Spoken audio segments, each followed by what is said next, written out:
Okay, good morning guys. Today I'm gonna make cheesy grits with bacon and crab stick. Okay, so we need, these are all the ingredients. We need 2 cups of corn grits, and then cream cheese, butter, pork cubes, crab stick, bacon, black pepper, salt, and then shredded mozzarella cheese. Ready.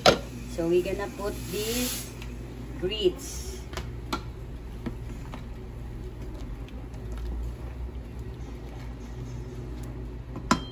And then we're gonna add pork cubes.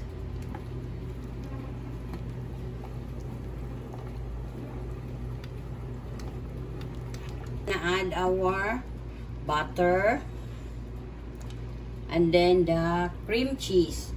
Butter and the cream cheese. And then we're gonna add also black pepper. Add black pepper.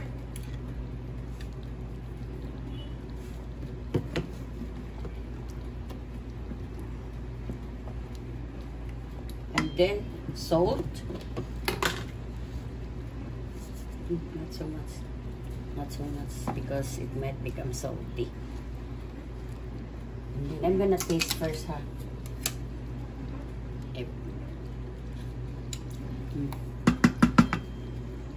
I might add just a little.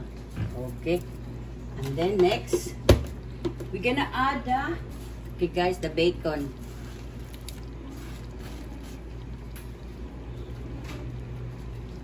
The strips guys, the crabs, I make it strips, and then the cheese. And then the cheese, guys. Look at that one. So that it becomes super cheesy.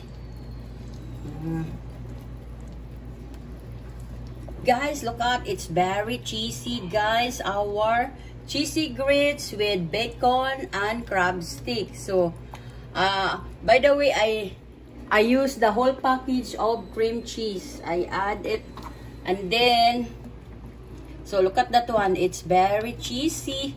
And then the bacon, the crab sticks, I make it strips, and then the cream cheese. So now it's done, and it's very yummy, guys.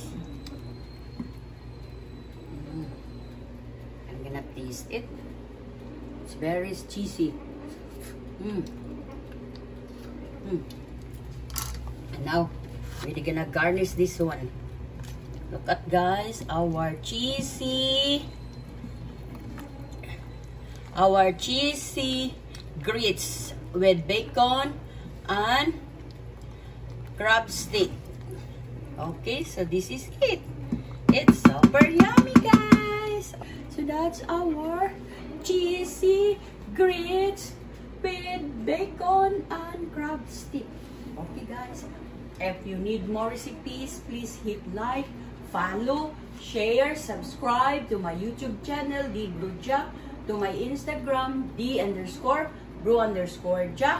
and to my TikTok at The Cooking Show, and to my Facebook page, The Cooking Show. Please follow and subscribe on my Facebook page and Instagram.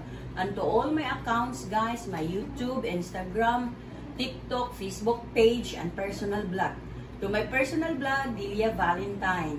To all my supporters and non-supporters, thank you for watching.